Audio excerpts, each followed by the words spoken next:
संबोधित करेंगे। बगल में हमारे माननीय राष्ट्रीय प्रवक्ता प्रत्युष कंठ जी हैं। मेरा विनम्र निवेदन माननीय सुधांशु जी से है कि आपको संबोधित करें। मित्रों, एक तरफ भारत के द्वारा भेजे गए संयुक्त संसदीय दल के में तमाम विपक्षी दलों के सांसद, जिसमें कांग्रेस के सांसद भी हैं, वो दुनिया के भिन्न भिन्न देशों में भारत के पक्ष को गंभीरता के साथ और पूरे राष्ट्र की एकजुटता के साथ रखकर वापस आ रहे हैं। और दूसरी तरफ कांग्रेस के स्वघोषित स्वनामधन्य सर्वकालीन सर्वोच्च नेता और नेता प्रतिपक्ष राहुल गांधी जी निहायत ही ओछी स्तरहीन बातें कर कर यह विश्व को बता रहे हैं कि नेता प्रतिपक्ष का पद पाने के बाद भी उनके अंदर गंभीरता और नेता प्रतिपक्ष की परिपक्वता का घोर अभाव है। मित्रों, यह विषय सिर्फ उनकी अपरिपक्वता का नहीं है, विषय उससे कहीं गंभीर है। राहुल गांधी जी ने जिस प्रकार से हमारी सेना के द्वारा दिखाए गए अप्रतिम शौर्य और सेना के अधिकारियों द्वारा, जिसमें director general military operation, director general air operation, director general navy operations थे, उन्होंने जिस तरीके से ऑपरेशन सिंदूर की सफलता का विवरण दिया है, उसको सरेंडर से तुलना करना यह दर्शाता है कि यह मानसिकता कितनी रोगी और कितनी खतरनाक हो चुकी है। मुझे इस बात पे आश्चर्य हो रहा है कि अभी तक कांग्रेस के नेता पाकिस्तानी मीडिया में सुर्खियां बटोरने में लगे हुए थे, पाकिस्तानी संसद में उनके बयान कोट किए जा रहे थे। राहुल गांधी जी का नाम तो और बयान तो भारत के विरुद्ध पाकिस्तान अपने डोजियर में यूज कर चुका है, परंतु पहली बार राहुल गांधी जी ने ऐसा बयान दिया है जो पाकिस्तान के सेना प्रमुख ने भी नहीं बोला, पाकिस्तान के किसी आतंकी संगठन ने भी नहीं बोला, मौलाना मसूद अजहर ने भी नहीं बोला और हाफिज सईद ने भी नहीं बोला। इसमें से किसी ने यह शब्द नहीं बोला है कि भारत ने सरेंडर किया है, बल्कि उन लोगों ने अपनी अपनी तकलीफों का इजहार गाहे बगाहे किया है। अगर इसके बाद ये बोल रहे हैं तो मैं पूछना चाहता हूं, क्या आप उन नेताओं से एक कदम आगे जाना चाह रहे हैं? यानी अभी तक तो आप पाकिस्तान के लोगों को, पाकिस्तानी सेना और पाकिस्तान के आतंकी संगठनों को कवर फायर देते थे, अब उनके सिरमौर भरने की कोशिश कर रहे हैं। एक हिंदी में कहावत होती है, नया मुल्ला प्याज ज्यादा खाता है, मगर यहां गैर मुल्ला इस कदर प्याज खाने में लगा हुआ है कि उसे लग ही नहीं रहा है कि यह देश के स्वाभिमान और सेना के शौर्य और सेना का कितना भीषण अपमान कर रहा है। मैं पूछना चाहता हूं, वैसे राहुल गांधी जी की बुद्धिमत्ता और विवेकशीलता पर आप सभी लोग परिचित हैं। मात्र एक वर्ष पहले की बात है, आज 4 जून है।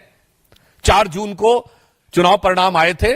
तीसरे अटेम्प्ट में 3 अंक न पाने को, जिसको अद्भुत सफलता नजर आ रही हो और पटाखे फोड़ने शुरू कर दिए हो, और तीसरी बार प्रधानमंत्री बनने पर जिसको पराजय नजर आ रही हो, उसकी कितनी समझ है और उसका कितना विवेक है, यह भली भांति समझा जा सकता है। राहुल गांधी जी का यह कहना सेना का सरासर अपमान है। मैं कांग्रेस पार्टी से पूछना चाहता हूं, ऑपरेशन सिंदूर की सफलता की घोषणा सेना ने की है, भारत सरकार ने नहीं की है, भारतीय जनता पार्टी के किसी प्रवक्ता ने नहीं की है। जैसे आपके प्रवक्ता अब अचानक सोकर जागने लगे, अपने जमाने क्या क्या बातें बोले, तो मैं पूछना चाहता हूं, आपने सरेंडर शब्द यूज करके सेना का अपमान किया है या नहीं? क्योंकि सीधे सीधे जब आपने सेना के बयान को सरेंडर से तुलना किया है, इसका मतलब भारत और भारत की सेना का सर झुकाने का वो काम और इसके लिए वो शब्द जो पाकिस्तान की सेना, पाकिस्तान के आतंकवादी संगठन और यूएन सिक्योरिटी काउंसिल के द्वारा डिजिग्नेटेड आतंकवादी जैसे मौलाना मसूद अजहर और हाफिज सईद भी नहीं बन कर पाए हैं, तो आप क्यों उनके मुहाफिज बनने की कोशिश कर रहे हैं? और मैं दूसरा बताना चाहता हूं राहुल गांधी जी से कि अगर आपको यह समझना है सरेंडर, तो याद करिए राहुल गांधी जी केवल 2 साल पहले आप विदेश में गए थे और आपने कहा था, why the defenders of democracy America and Europe are silent and not interfering in India. यह था सरेंडर। 15 जुलाई 2011 को आपने कहा, it's impossible to totally control terrorism. यह था आतंक के आगे सरेंडर। 26/11 के हमले के बाद आपकी सरकार ने शर्म अल शेख में कहा कि कंपोजिट डायलॉग प्रभावित नहीं होगा आतंकी घटनाओं के साथ। यह था आतंक की मानसिकता के साथ सरेंडर। 1995 में नरसिम्हा राव सरकार के समय एक फोन आया और भारत ने अपना एटॉमिक एक्सप्लोजन रोक दिया। यह था सरेंडर। 1971 में 93,000 प्रिजनर ऑफ वॉर थे। 1971 में 93,000 प्रिजनर ऑफ वॉर थे। फिर भी पीओके क्यों सरेंडर कर दिया? छंब का 160 किलोमीटर का एरिया जीता हुआ क्यों सरेंडर कर दिया? 13,000 किलोमीटर पाकिस्तान के पंजाब और सिंध का जीता हुआ क्यों सरेंडर कर दिया? 54 हमारे सैनिकों को वापस नहीं लिया, उन्हें क्यों सरेंडर कर दिया? 1965 में जीता हुआ हाजीपीर का दर्रा सरेंडर कर दिया। लाहौर से 20 किलोमीटर दूर तक सेना पहुंच गई थी, वो सरेंडर कर दिया। 62 में तो क्या क्या सरेंडर कर दिया। 19 नवंबर 1962 को जवाहरलाल नेहरू का कैनेडी को लिखा गया लेटर है, जिसमें उन्होंने सीधे कहा है कि अमेरिका आकर अमेरिकन पायलट्स हमारी एयरफोर्स को संभाले, जो 2010 में डिक्लासिफाइड हुआ है कैनेडी लाइब्रेरी के द्वारा। 1960 में सिंधु का 80% पानी सरेंडर कर दिया। 1948 में आपने कश्मीर का एक हिस्सा सरेंडर कर दिया। 1947 में मुस्लिम लीग के आगे 1/3 सरेंडर कर दिया। तो राहुल गांधी जी, आपकी पार्टी और आपके खानदान के कारनामे आजाद हिंदुस्तान के कैलेंडरों में सरेंडर से भरे पड़े हैं। और जहां तक हमारे प्रधानमंत्री जी की बात है, बहुत साफ कह देना चाहता हूं, राहुल गांधी जी किसी के आगे सरेंडर कर दें, कांग्रेस ने किया होगा, मगर भारत किसी के आगे सरेंडर नहीं हो सकता। हम विश्व की एकमात्र ऐसी सभ्यता है जो हजारों सालों के आक्रमण के बाद भी आज जीवंत हैं, जिसे आप मानने को तैयार नहीं। हमारे प्रधानमंत्री श्री नरेंद्र मोदी भारत माता के उस शेर की तरह हैं। आपको पता होगा, एक संस्कृत का वाक्य है, नाभिषेको न संस्कारो सिंहस्य क्रियते मृगा विक्रमार्जित राजस्य स्वयं एवं मृगेंद्रता। मृगेंद्र शेर के लिए होता है और उसके अंदर स्वयं वो क्षमता होती है। तो हमारे प्रधानमंत्री श्री नरेंद्र मोदी जी भारत मां के शेर अर्थात हमारे नरेंद्र भारत मां के मृगेंद्र हैं। और आपके खानदान के सरेंडर आजाद हिंदुस्तान के कैलेंडर में भरे पड़े हैं। इसीलिए मैं राहुल गांधी जी के लिए यह पंक्ति कहकर समाप्त करना चाहता हूं कि आदतन, फितरतन, शरारतन, व्याकुलता के कारण या कुटिलता के कारण आप प्रधानमंत्री के खिलाफ बोलिए, भारत सरकार के खिलाफ बोलिए, भारतीय जनता पार्टी के खिलाफ बोलिए, हमें बर्दाश्त है। पर भारत के स्वाभिमान और भारत की सेना के लेकर आप झूठ बोलेंगे तो यह कतई बर्दाश्त नहीं है। तो इसे सिर्फ एक पंक्ति कहूंगा कि वो पैरवी तो झूठ की करता चला गया, वो पैरवी तो झूठ की करता चला गया, बस उसका चेहरा उतरता चला गया। धन्यवाद। मित्रों, प्रश्न आमंत्रित हैं मोहित भट्ट। सर, राहुल गांधी ने जो कहा, sir, he was basically giving reference to how Trump again and again he is saying this, that because of Trump they have surrendered, because of Trump we have agreed to ceasefire, but the armed forces have denied it. They have said it was Pakistani DGMO who called us, and that is why ceasefire happened. So the attack coming in from Rahul Gandhi and Congress about Trump had to. On the issue of US President's statement, Government of India has clarified n number of times that there was no third party mediation. And if they want to believe that whatever the US President was saying, it is correct, then in that he has also mentioned the nuclear conflict. He has averted, as per the US President, Mr. Donald Trump, he is saying that he has averted a nuclear conflict, which has been categorically denied by Government of India. And the foreign ministry, then in that case you are not ready to accept the total statement. And I would also like to remind, during the run-up for the presidential election, there is a video available of President Trump in which he was saying that he once talked to Prime Minister Modi and he's saying that one country is annoying you or irritating you too much, and he said, you can guess the which country is. And I can ask them to stop those things. Then it is the statement of Donald Trump when he was running for presidentialship. Then Modi ji said, no, we have taught them lessons several times. I will do it. वैसे राहुल गांधी जी को चूंकि जब वो लोकतंत्र की रक्षा के लिए भी विदेश में जाके अमेरिका से गुहार लगा चुके हैं, तो उन्हें ये ज्यादा नजर आता होगा। इस कारण से इस संभावना से इनकार नहीं किया सकता। वैसे ऑन द लाइटर नोट मैं कहना चाहूंगा, अमेरिका के राष्ट्रपति ने 31 मई को एक और ट्वीट किया है जिसमें उन्होंने कहा है कि Joe Biden was killed in 2020 और जो 4 साल तक अमेरिका के राष्ट्रपति थे, he was a robot clone. तो मुझे लगता है कि कितना भरोसा, बल्कि मैं अमेरिकी सरकार से भी पूछना चाहता हूं कि भाई ये बयान उन्होंने अपने ऑफिशियल जो ट्रूथ करके उनका एक सोशल मीडिया है उस पर दिया है, तो राहुल गांधी इस पे भरोसा करते हैं नहीं? मुझे लगता है इस पे बता दे तो बेटर रहेगा। वैसे इस तरह के बयान देकर मैं एक बात कहना चाहता हूं, पाकिस्तान के प्रधानमंत्री शहबाज शरीफ का रिकॉर्डेड वीडियो अवेलेबल है जिसमें वो कह रहे हैं 9-10 अगस्त की दरमियानी रात को 2:30 बजे मेरे जनरल आसिफ मुनीर ने मुझे जगा कर ये कहा कि वजीर आजम साहब, पाकिस्तान के कई एयर बेसेस के ऊपर अटैक हो गया है और नूर खान एयर बेस पर भी मिसाइल गिरी है। ये आसिम मुनीर और शहबाज शरीफ दोनों का कबूलनामा है। फिर वो अजरबैजान में भी जाके बोले कि हम तो फजर की नमाज का इंतजार कर रहे थे कि 4:30 के बाद अटैक करेंगे, उससे पहले ही इंडिया ने अटैक कर दिया रात्रि के तीसरे पहर में ही।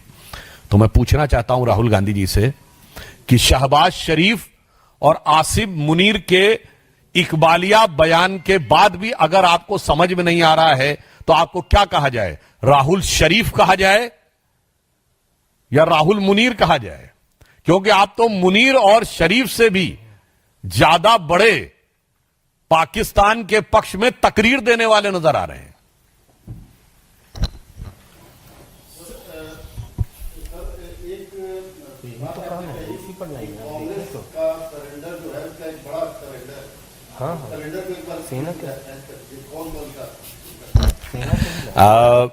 पुनः रिवर्स ऑर्डर में शुरू करता हूं। मार्च 2023 राहुल गांधी विदेश में जाते हैं और कहते हैं why the defenders of democracy America and Europe are silent over what is happening in democracy in India, they are not interfering. यह था सीधा सरेंडर। अब आप आइए, 15 जुलाई 2011 को राहुल गांधी कहते हैं it's impossible to stop terrorism. यह था टेररिज्म के आगे सरेंडर। 26/11 के मात्र 9 महीने बाद जुलाई 2009 में पाकिस्तान के साथ उस समय की सरकार, मनमोहन सिंह की सरकार, एक neutral destination, again I am री एम्फेसाइजिंग, न्यूट्रल डेस्टिनेशन शर्म अल शेख में ज्वाइंट डिक्लेरेशन साइन करती है और वो कहती है टेररिज्म से कंपोजिट डायलॉग प्रभावित नहीं होगा। यह था टेररिज्म की मानसिकता के साथ सरेंडर। 1996 में आपने मोस्ट फेवरेट नेशन का स्टेटस दिया, यह था उनके साथ सरेंडर। अब आप आइए, 1971 में 93,000 प्रिजनर ऑफ वॉर थे, फिर भी पीओके नहीं निगोशिएट किया। अरे लेना तो छोड़िए, निगोशिएट नहीं किया। यह क्या था? 13,000 किलोमीटर हमारा पंजाब और सिंध का हमारे पास थे, वो छोड़ दिया। यह था शिमला में सरेंडर। और यह मैं हवा में नहीं बोल रहा हूं, बेनजीर भुट्टो ने अपनी किताब डॉटर ऑफ द ईस्ट में लिखा है कि जब वो शिमला समझौते के बाद रावलपिंडी पहुंचे तो उनके और उनके पिताजी का इस गर्म जोशी से स्वागत हुआ कि जंग हारने के बाद वो डिप्लोमेसी में सब कुछ जीत के आ गए। I am quoting the book of Benazir Bhutto. अब आइए, 1965 एक न्यूट्रल डेस्टिनेशन ताशकंद में समझौता होता है और हम लाहौर से केवल 20 किलोमीटर तक पहुंच गए थे, वो और हाजी पीर का दर्रा जिसके लिए वीर अब्दुल हमीद जैसे कितने शहीदों ने बलिदान दिया, वो सरेंडर कर दिया। 1962 में अक्सई चीन को सरेंडर कर दिया। कहता है ये तो हमें यहां पे कुछ उगता नहीं है। अब भाई जैसे उन्होंने नेहरू जी ने कहा था भाई हमारे भी सर पे बाल नहीं उगते, तो ये महावीर त्यागी जी ने कहा था, वो सरेंडर। और नवंबर 1962 जवाहरलाल नेहरू ने जॉन एफ कैनेडी को लेटर लिखा है कि आप अपने B-2 बॉम्बर्स भेजिए, अपने एरोप्लेन्स के 2 स्क्वाड्रन भेजिए, अपने पायलट्स भेजिए। Means in a way you are giving command of Indian air force to the US and it is declassified in 2010।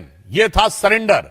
1960 80% पानी सिंधु नदी का पाकिस्तान को सरेंडर। 1948 पीओके यानी कश्मीर का एक बड़ा हिस्सा सरेंडर। और 63 में जब सक्षम वैली चाइना को दे दी थी पीओके ने, तब तो हम कम से कम सिंधु समझौता रद्द कर देते। और 1947 में मुस्लिम लीग और जिन्ना के आगे 1/3 ऑफ द कंट्री सरेंडर। तो इनकी नीति क्या रही? इनकी नीति यह रही कि 48 में आधा पीओके चला गया और 62 में चीन के साथ क्या क्या चला गया और 65 में हाजी पीर का दर्रा खो गया और शिमला में पीओके भी खो गया और ये सुलह की शक्ल को संवारते रहे, जीतने के बाद बाजी हारते रहे। साइलेंट, एक मिनट साइलेंट। राहुल गांधी के अगर पिछले रिकॉर्ड को देखें तो जब सर्जिकल स्ट्राइक किया था तब भी उन्होंने सवाल उठाया था। अब तो आगे जाकर वो सरेंडर की बात कर रहे हैं। तो क्या कि पाकिस्तान देखा जो दूजियर दिया है कई सारे देशों में जाके, वो कह रहे हैं कि भारत ने जो हमला किया उसकी तो कोई बात नहीं। देखिए अंतर्राष्ट्रीय मीडिया में भी कितने बिलियन डॉलर का नुकसान हुआ। और मैं राहुल गांधी जी को यह भी बताना चाहता हूं, हो सकता है उनके दिल में बड़ी कसक उठ रही हो कि पाकिस्तान को नुकसान हुआ है, चाइना को भी नुकसान हो गया है। क्योंकि जो चाइना के डिफेंस स्टॉक थे, anybody can go and check the AVIC systems, Chengdu जो PL-15 मिसाइल बनाती है उसके स्टॉक्स 9% गिरे हैं। J-17 बनाने वाली कंपनी के स्टॉक्स 15% गिरे एंड ओवरऑल 20% गिरे हैं जो J-10 और J-17 बनाने वाली एविक्स सिस्टम चेंगडू के कुल जो स्टॉक्स गिरे हैं। और चाइना में सब कुछ गवर्नमेंट कंट्रोल है। Despite the full throttle support by the government, still there net stocks is less down by 6 to 7%। और भारत की जितने भी डिफेंस की कंपनीज हैं उनके स्टॉक्स ऊपर गए हैं। वो HAL जिस पे आरोप लगाते हैं 14% स्टॉक ऊपर गया है। मझगांव डॉक्स का स्टॉक 30% ऊपर गया है। गार्डन रीच और मझगांव शिपयार्ड का 30 to 32% ऊपर गया है। ये तो ओपन में है, ये तो दुनिया देखती है सैटेलाइट पिक्चर से लेके कंफर्म करके किसकी वेपनरी सक्सेसफुल रही किसकी नहीं। तो हो सकता है उधर चीन से करार भी था ना इनका, तो उस करार का प्यार उभर रहा हो और इधर भारत से तकरार उभर रहा हो और उधर पाकिस्तान से अलग एक प्रकार का प्यार उभर रहा हो, तो शायद इसलिए बात कह रहे हो। इसलिए मैं कहना चाहता हूं जो राहुल गांधी जी बोल रहे हैं, यदि वो अपनी बुद्धि से बोल रहे हैं तो ये उनकी निष्ठा पे गहरा संदेह है। यदि वो अपने जो उनको पॉइंट देने वाले लोग होते होंगे उनके द्वारा बोल रहे हैं, तो मुझे लगता है कि उनको अपनी टीम और उसकी जानकारी के बारे में, कुछ नए लोगों के बारे में विचार करना चाहिए। अथवा अगर उन्होंने ही ये बात कर रखी है तो मुझे लगता है कम से कम फैक्ट्स को क्रॉस चेक करने की कोशिश करनी चाहिए। आमोद राय हो गया। सर, ऑपरेशन सिंदूर को लेकर भगवंत मान ने कहा कि एक जो उन्होंने बयान दिया कि एक सिंदूर, वो भी तो इंडी गठबंधन, वो भी शायद इंडी गठबंधन में तो है। तो वैसे देखिए इंडी गठबंधन के जो लोग हैं जिन्होंने अपना नाम इंडिया रखा था, उनके दिल में कितना इंडिया है ये ऑपरेशन सिंदूर ने साफ कर दिया है। केवल नाम इंडिया रख लेने से कोई इंडियन नहीं हो जाता। जिसे कहते हैं, एक कहावत होती है ना, बगल में छुरी मुंह में राम। तो नाम इंडिया, दिल में पाकिस्तान। जिस तरीके से बड़े बड़े नेता, चन्नी साहब भी तो पंजाब के पूर्व मुख्यमंत्री हैं, वो क्या बोल चुके हैं, देखिए कैसे पाकिस्तान कोट करता है। सिद्धारमैया कर्नाटक के मुख्यमंत्री हैं, वो बोल चुके हैं। उसी श्रेणी में अब भगवंत मान जी भी बोलने लगे। और वैसे भी तो वो ये पार्टी, वो वाली पार्टी है ना जिसने सबसे पहले सर्जिकल स्ट्राइक पे सबूत मांगा था। तो मुझे लगता है ये लोग जो बोलते हैं इसे गंभीरता से नहीं लेना चाहिए। ये आदतन बोलते हैं और फितरतन बोलते हैं। विकास भदौरिया। देश में अक्सर जगह जगह पाकिस्तानी जासूस बहुत बढ़ते जा रहे हैं, जब से पाकिस्तान और भारत के बीच चुनाव हुआ। इस बीच कल पार्टी के राष्ट्रीय प्रवक्ता संबित पात्रा ने अपने ऑफिशियल स्टेटमेंट में सोनिया गांधी और राहुल गांधी को चीन का जासूस कहा है।